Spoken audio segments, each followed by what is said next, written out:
नमस्कार मंडळी. मागच्या भागात आपण पुण्यावरून वर्धेला आलोय. आता या पार्टमध्ये चाललोय आपण मामाच्या गावाला मटण खायला.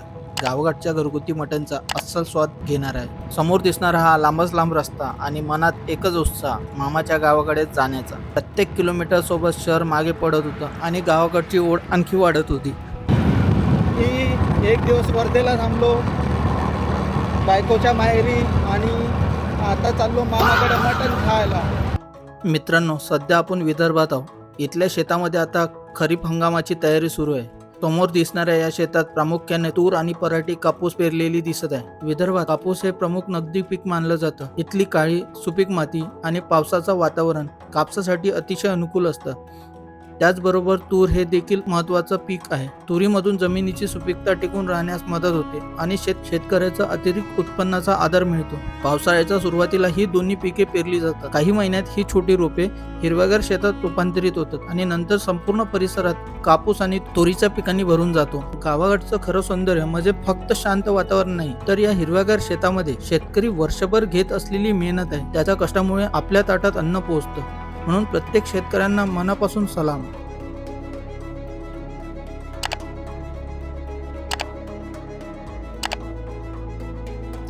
रस्त्यावर एका आजोबांनी लिफ्टसाठी हात केला.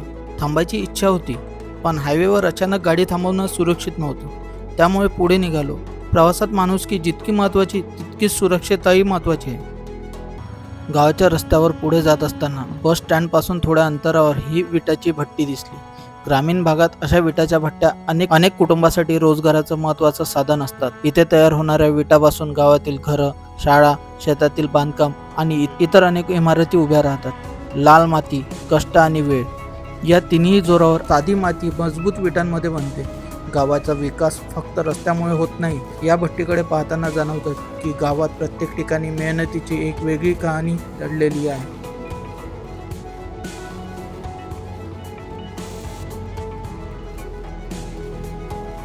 मामाच्या गावात पोहोचल्यावर सर्वात आधी जाणवली ती गावाची शांतता.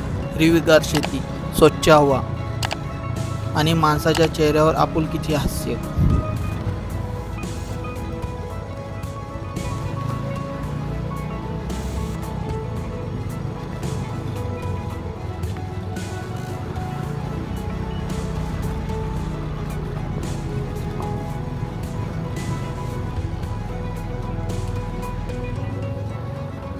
घरात आधीपासून मटण करीची तयारी सुरू होती. मसाल्याचा सुगंध संपूर्ण घरभर दळवळत होता. मामाकडे दूध संकलन केंद्र बनवलेलं आहे. या गावात 10 पेक्षा जास्त गायी असलेले अनेक दूध उत्पादन शेतकरी आहेत. दररोज सकाळी आणि संध्याकाळी इथं दूध जमा केलं जातं. प्रत्येक शेतकरी आपलं दूध घेऊन या केंद्रावर येतो. इथे सर्वप्रथम दुधाचं अचूक वजन केलं जातं आणि त्यानंतर आधुनिक मशीनद्वारे फॅट आणि SNF तपासलं जातं. या तपासणीवरच दुधाचा दर ठरतो. त्यामुळे प्रत्येक शेतकऱ्याला त्याच्या दर्जानुसार योग्य मोबदला मिळतो. त्यामुळे ग्राहकांपर्यंत ताजं आणि दर्जेदार दूध पोहोचतं.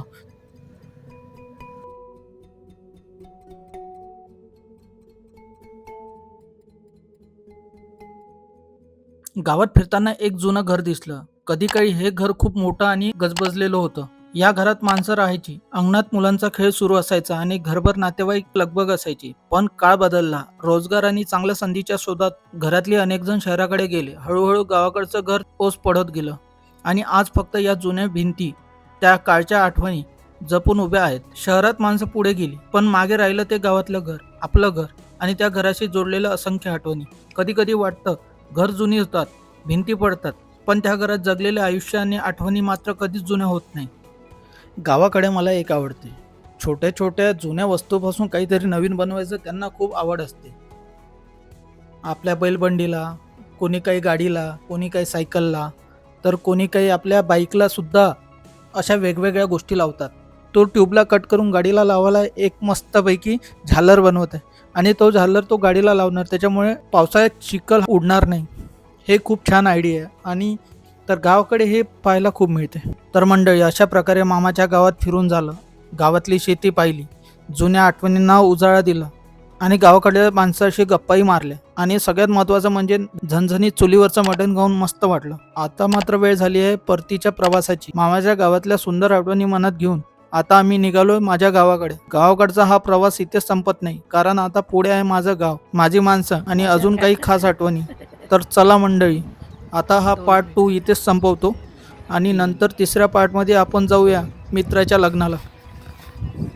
मित्रांनो, तुम्हाला हा व्हिडिओ आवडला असेल तर लाईक करा, सबस्क्राईब करा आणि शेअर करा तुमच्या मित्रांसोबत.